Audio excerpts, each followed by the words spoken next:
When the wife of a presidential candidate's convention address is admittedly plagiarized and the presidential candidate jokes about it and the assemblage laughs, when the president announces without evidence that millions of people voted illegally, but no public denunciation discrediting that statement causes a retraction, when the president extracts a phrase from the mayor of London's speech consoling Londoners after a hideous terror attack and puts a completely false spin on those comments, intending to mislead listeners into believing the mayor wasn't taking the terror attacks seriously.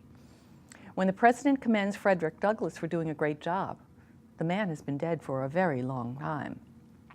When the president, without real evidence but relying on a subsequently chastised cable news source, claims his predecessor wiretapped his phones. When defenders of the president say, if the president says it, it is true. How are dedicated teachers dealing with the challenge to educate our students, impart research skills, and keep alive the very important quest for truth and critical thinking? Thoughtful adults are overwhelmed at the assault on truth and fact, an assault exacerbated by the sheer magnitude of media, both edited and unedited, sources enhanced by social media outlets that permit anyone to publish anything and create the possibility and even likelihood that that publication will instill credibility. How do our history teachers compel robust learning about the actual events of the past and engage in analysis of the consequence of past actions? How do journalism teachers identify the myriad of ways that facts can be twisted, distorted, and appear to be accurate? How do our librarians teach research skills using tools like the internet to vet the claims by leaders who have no allegiance to truth?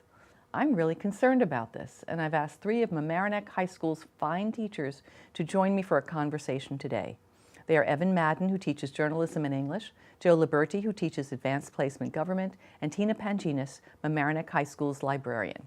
Stay with us as we explore how these educators are meeting today's challenge of fake news. I'm Alice Bloom. This is A Town and Village 2.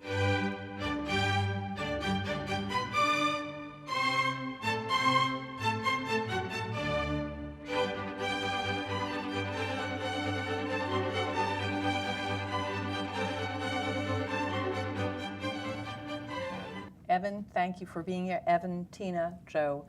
It's the end of the school year. I know you've got lots to do, but this was a subject that seemed to have piqued your interest. I assume this has been an ongoing conversation in the classroom this year. Let's start with plagiarism. Maybe we can bring up the first graphic so we'll be able to refer to that. Plagiarism. Is there a penalty for plagiarism these days? There is one. In school there is? Yes, there is. And it's done generally by department as well.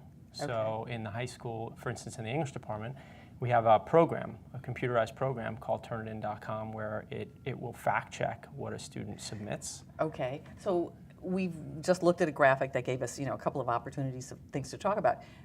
Do students have consequences if they're found to have plagiarized a report, a letter? Yes, that is an ongoing debate at the high school. Okay. As of now, in the English department, if a student plagiarizes, they get a 0 on the assignment, and their parents are brought in, and there is discourse and discussion with the administration about what the student did and where they got their sources from. Okay. Has anybody ever raised the issue of, well, how come we have one standard for us and a different standard for our leaders? Has that come up at all, Joe? Not in that exact context. Okay. I do think myself and those who teach government distinguish between sort of research versus political, speech. Mm-hmm. I think historically we've often viewed those things differently. We have a higher standard for research writing. I think when it comes to political speech, we grant a fair amount of leeway about what someone can say when they're campaigning, at least. Okay, so you make a distinction between, so what you're saying is that you're imparting to students the ability to distinguish between schoolwork or their actual research work and what a politician might be saying, so they can employ a healthy sense of suspicion? I think it's important that, as you were saying, they need to be able to understand the difference and sort of walk in two worlds, understand this is, political speech versus, again, sort of expository writing, and also sort of to develop the analytical skills to understand both their proper role, as well as to sort of discern, what role they play in sort of making meaning of the world. Okay. And then there's a third issue, which is distortion of the facts, taking something with a nugget of truth and extrapolating or taking something out of context. How do you handle that, Tina? Well, the context is really the big issue because you have students who are trying to kind of process this information. And then the other thing is that it is a process. And that actually helps with the plagiarism because if we're looking at a student's effort as they are generating this paper, guaranteed the level of potential plagiarism drops considerably because you're seeing what the kids are using, the notes that they're taking, all of that kind of plays a role. And then you kind of get a sense of what lens they're using, what argument are they basing it on, so you can see what context and how they're framing their arguments. Okay, so you can assess what they're doing. I'm so interested in understanding how the students are perceiving what's going on in the world today. Now, fake news, let's define fake news. I would say that, in my mind, fake news it has become something that has become a business in a sense. At least that's how I tried to teach it in journalism class. Okay. Right, where you have people that are intentionally putting information out there, knowing that it's fake. I mean, this is one element of it, and they are doing it to make money because sponsors or advertisers or people that fund this type of thing are making money off of it and are getting people to click on that information. Click on that advertising information as well to make a profit. I never thought of it from that perspective. So these are not necessarily ideologues, not necessarily people who believe in what they're saying. They're just making money to say it. That's one angle of it. That's one angle of it. There are certainly aspects in government and aspects of discussions of politics where people will make claims that are untrue. Okay. I mean, there are many worlds to this. But in terms of what I try to explain to students about, what is fabrication, as opposed to plagiarism, as opposed to looking for articles and fact-checking. And then there's this element now in the news about people putting information out there and publishing it with the intent of purely making money or making it into a business. So we have to look at it as advertising. We are the pawns. It's like Crest saying we have the whitest toothpaste. We take that with a grain of salt because we know that truth in advertising is a sometimes thing. So that in fact, most of these sites, these fake news sites, are just advertising. We're just being used because the writer is making money off our clicking. That is definitely one way of looking at it in terms of clickbait, yeah. Now, how about blogging? I mean, there used to be an opportunity when we didn't have 24-hour news, 24/7 news. We used to turn to a Walter Cronkite or whoever it was, and we knew that was the objective presentation of what had happened or what was happening. And then there would be an opinion piece that was designated as such. Now, it's almost impossible to distinguish some objective fact from someone's opinion. Blogging, is blogging fact or is it fiction? I was going to say, I think there's sort of two things I'm thinking about as you're speaking. One is sort of the democratization of the news world, which clearly technology is allowed to be, where the average citizen can become, your citizen journalist. They could be a blogger. Okay. I think They can be a blogger. So we're saying a blogger is somebody writing whatever he or she wants to write, whether or not it's not fact-checked. No, and I think that's it may or may not be. I mean, I typically don't think of it as being fact-checked. And someone could blog on, their love of arugula. Pottery. Could be anything. Anything. Whatever. Sure. And I think the other thing too is, for me, it's also, I try to think about sort of the intent. For me, journalists operate under an ethical code, and the intent of a journalist, at least a professional journalist, I would say, is sort of seeking truth. But if the article begins with that the purpose is to sort of convince you of something, that to me, already I'm not. It's a red flag. That's not hard news. I think too, the thing you're raising, and this has been an issue for a while, but it's only gotten worse with the rise of the internet and social media and cable news, is entertainment. So this blending of entertainment, because you're saying you're sort of distinguishing between hard news opinion. I would also draw another distinction between sort of news and entertainment. Those two have become intertwined where you don't necessarily know the difference anymore. Whether certain cable news programs have these news programs, but they're not news programs. They're really much more sort of opinion-based, and they're entertainment. So I think one of the big concerns that I have for someone who teaches politics is the blending of news and entertainment, and that if you don't entertain someone, it's not news, or you can't, that entertainment drives the news. Right. And that to me is highly problematic. Because fake news is sort of is working off of that. It's taking that idea of making something, you know, eye candy, so you click on it, because it's playing off of the idea that we're, you know, entertaining you. Well, we need to be entertained. You know, years ago, Roger Grimsby, who was a TV news person with Channel 7, came to Central School, where my son was probably 4th or 5th grader at the time. And the one thing he said to the students and the parents who were there is, you must not get your news from television. Now, this is someone who made his livelihood reporting news on television. He said, you must get your news from legitimate news sources. And then this is entertainment. We've gone so far in the other direction. Yeah. TV definitely changed the way we saw news, right, as opposed to the newspaper, the physical paper. But now when you have social media, and as Joe alluded to also with cable news as well, people, and the business angle as well, and the entertainment angle, people have to constantly feel like they have a news story out at all times. And when you're doing that and you're looking for content all the time, you're searching all the realms of the room to look for something to talk about. But we have two things going on here, don't we? I mean, one, there's the need to fill time. Sure. And then two, there's the need to earn money.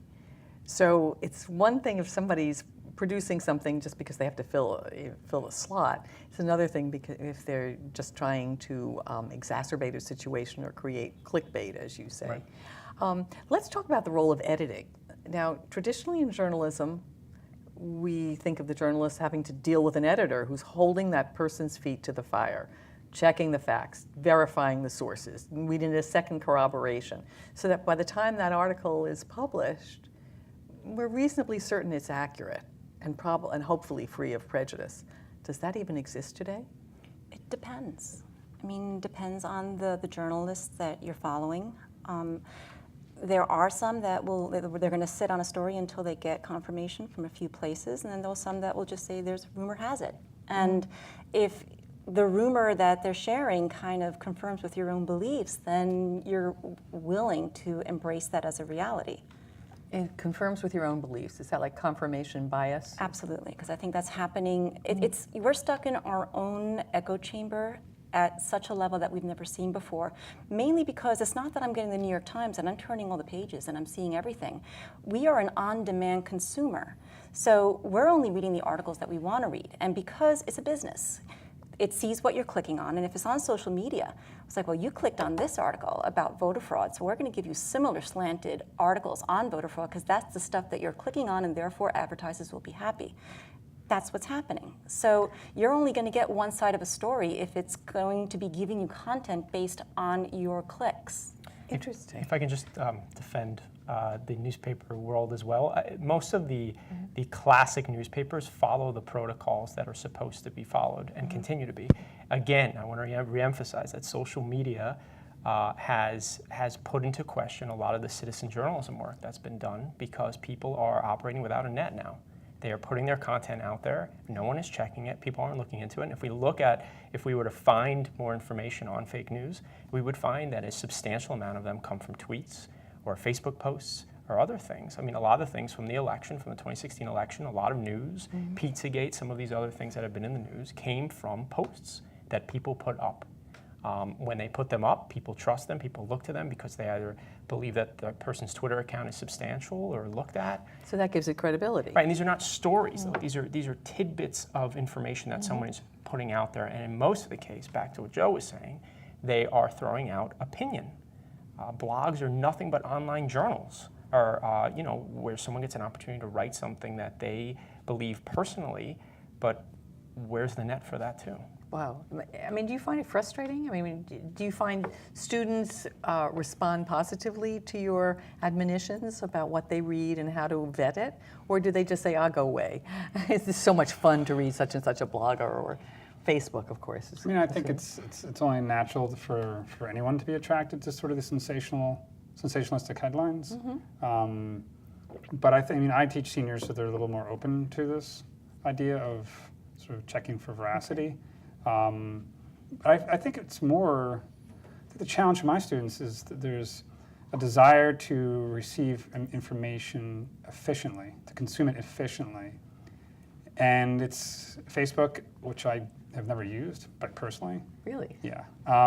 Me either. It's a highly efficient mode of consumption of information. Like, as you know, the algorithms are set, the articles become tailored towards your, tastes, and I get it. But I'm always pushing my students to consider listening to other news sources. Do you find yourself at a disadvantage if you're not looking at what your students are looking at? Because my guess is that every student's on Facebook, whether they admit to it or not. And a lot of them are getting their news on social media. I mean, On that's social the media. reality. Yeah. They're all of the bulletins that they are, Right. that they say that they are well versed in what's happening in the news, but they're getting it through the outlets that they're most comfortable with. What I'm really intrigued by is the point that Tina made a little earlier about how the algorithms are set so that if you've clicked on one particular type of article, you're going to get more and more along the same lines, rather than things that will challenge your presumptions. You're getting things that confirm your earlier beliefs. And I wonder if most people appreciate that. That, again, we Or- are the pawns. Well, the problem is, too, I don't think a lot of people even realize it. No, they don't. They don't realize that they're just looking They at just their realize feed and they're getting what they deem as news, quote unquote, but a lot of that news is what has been tailored to their interest or Right. opinion. I think we're in a privileged position as teachers to, in essence, force students to listen to other things and to read other things. I mean, I require that my students have to listen to two different news Podcasts. shows at the end of the week that they would never listen to in a million years. Things that might not be what they, Like Brooks and Shields. okay. Like, no, I mean, Brooks and Shields are just not hip in any way. Okay. Although maybe they're going to Do be love them, but yeah, I right. hear So, you. just having them listen to someone, to two people being more thoughtful about the week's news and analyzing it, is a lot different than, again, a flashy headline consisting of 2 paragraphs.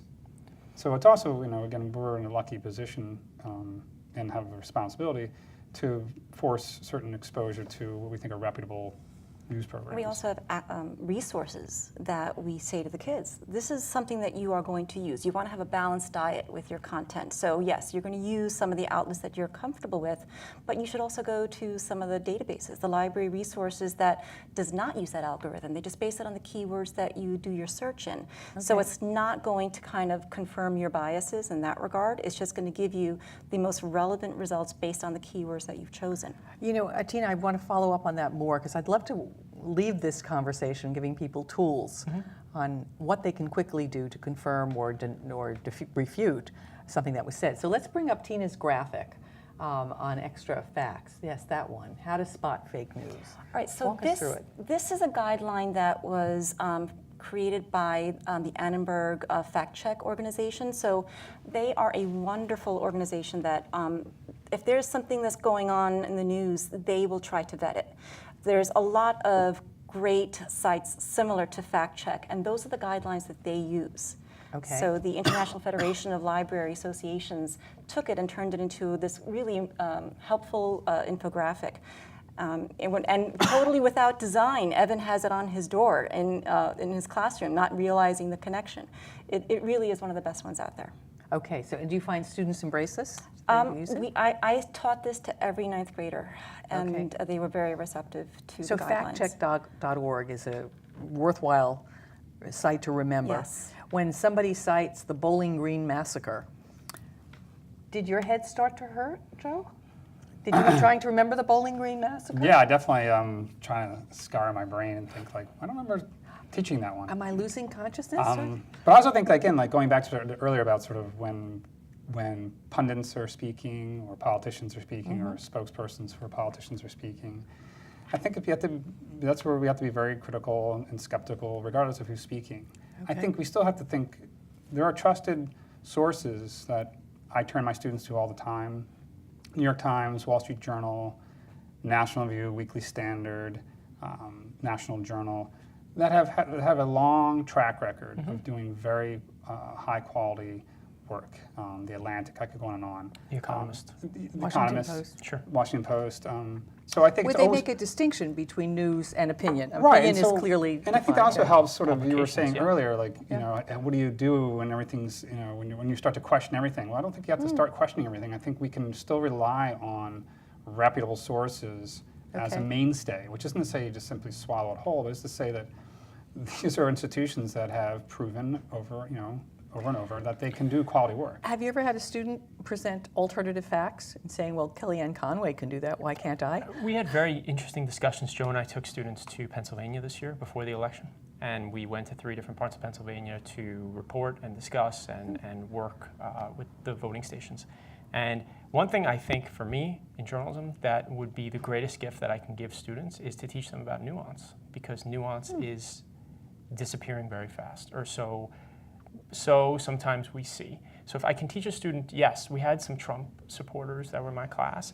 We would try not to hit those points right on, but if students can start to see, as Joe was saying, like when I watch something or read something, if I can come back with an argument or talk about something else and not just refute it straight out like the rest of the world is doing, then you're doing yourself, you're adding more discourse to the conversation. Well, I think that I've read about that. Brett Stevens has been a very controversial addition to the op-ed Yes. page of the New York Times. He does believe that there's some question about climate change, despite the fact that most scientists think it's indisputable that things are changing rapidly and we better do something about it.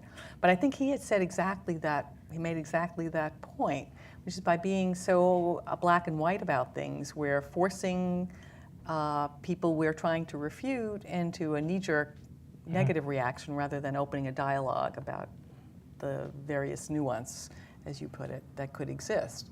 But do you sense the frustration? I mean, take the issue of climate change.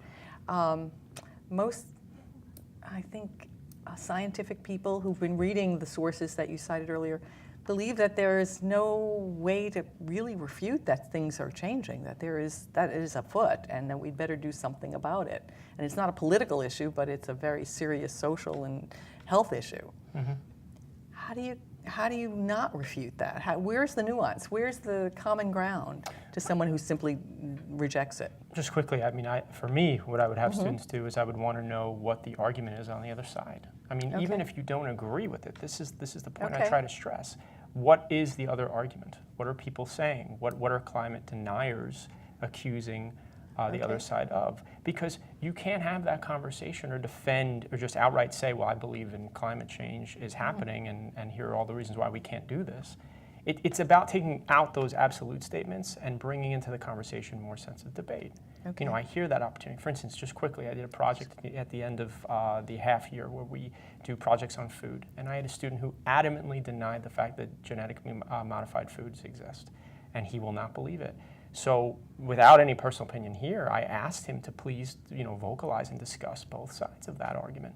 And he learned something from it because he started to see that there is another side to it. I don't know if he agreed with it or wherever he was, but if we're not doing that as journalism students, then we're doing a disservice to the news that we're trying to put out there. So what you did was help instill at least an element of doubt that made him question his Sure. assertion. And an evaluation of the argument on the other side. That has to be done.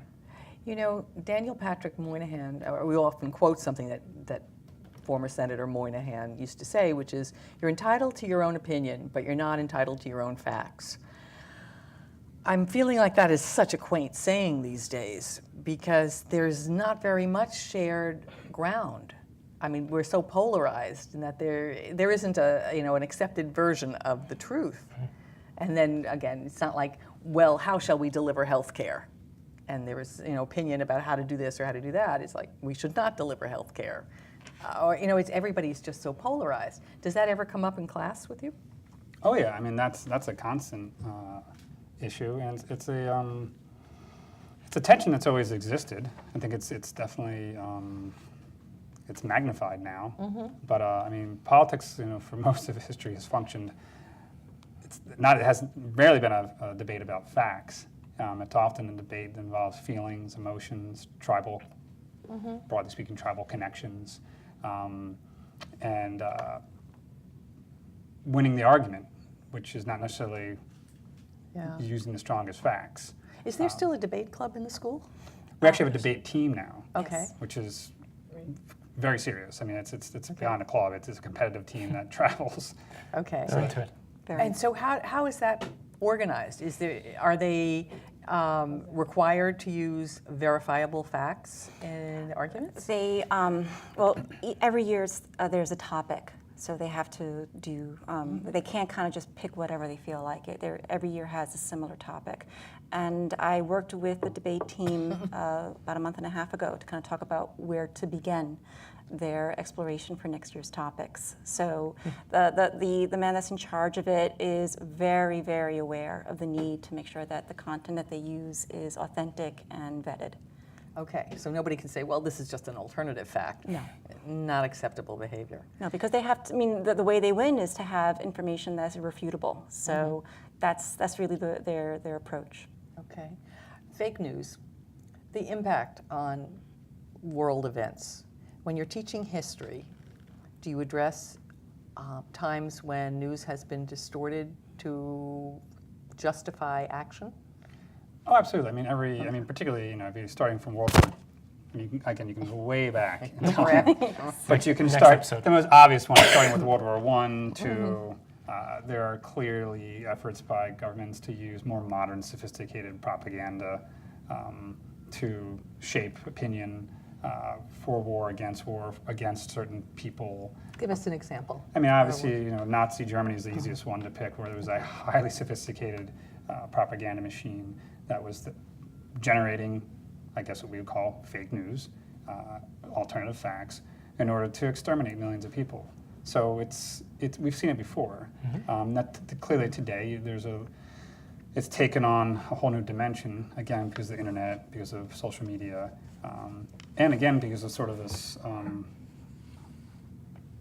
use that word again, but democratization, or like individuals living somewhere else in the world can all of a sudden have a huge impact on events somewhere else through, again, generating, fake news. Now, you used an example that I think everybody would rise up and say, well, Nazi Germany, I mean, there's not really much dispute about the use of fake news and the propaganda. Can you think of cases where perhaps democratic countries have used fake news to justify war? I mean, I would say that definitely have times where the government has selectively used information, whether it's the Johnson administration during Vietnam. Yeah, absolutely. Okay. You Absolutely. can carry forward clearly. Iran-Contra. I mean, you can kind of Invasion of Iraq, right. So you can weapons of mass Mass So destruction. you can go Sure. through. I mean, and you can pick out places where, again, information's been used selectively, which is not. Again, it's different. It wasn't there wasn't any basis for some of those facts, but those facts removed from context, overstated, can lead to horrible public policy choices. In the minute we have left, what would you like to leave our viewers with as far as tools or empowerment techniques so that they don't succumb? They're not the pawns of fake news or distorted facts. I think people just need to think about where they're getting their information from. And if they're looking to pursue something that they might not believe or trust, that's fine, but to use that then in the argument by which they want to present. So they need to be smarter about where they're looking for information, to process that information, to discuss that information, and be open to dialogue with other people. Tina, what do you think? I would agree. Be open to seeing other people's point of view. Understand that there always is context. Like, why are they saying things the way that they're saying them? And then don't just stick with what they're sharing with you. Find confirmation elsewhere. I mean, we've got so much available. We can easily confirm. Okay. I would just say news has always been a business. That's not new. There's always a tension between pursuing important stories and selling advertising time. I think it's important for us that we support the institutions that have traditionally done good reporting: Wall Street Journal, New York Times, NPR. The Economist, National Review, Weekly Standard. I mean, there are a lot of very good publications that are doing great work for many, many years. It's also important we support them. That you want it free? Well, guess what? Free stuff can be awfully lousy So it's also important that you have to be willing to pay for quality work. It's not cheap. So every time you take free stuff that's not very good, you could be putting out of business the Wall Street Journal or some journalist who's we need. So support good journalism across the political spectrum. Wonderful note to end on. You get what you pay for. So pay good money for good news. Thank you all for being here. Thank I you. look forward to Thank you. continuing our conversation as this progresses. Evan, Tina, Joe, have a wonderful summer. We'll see you in the fall. Thank you. Thank you. Thank you. And thanks at home for watching. This is The Town and Village 2, and we'll see you next time.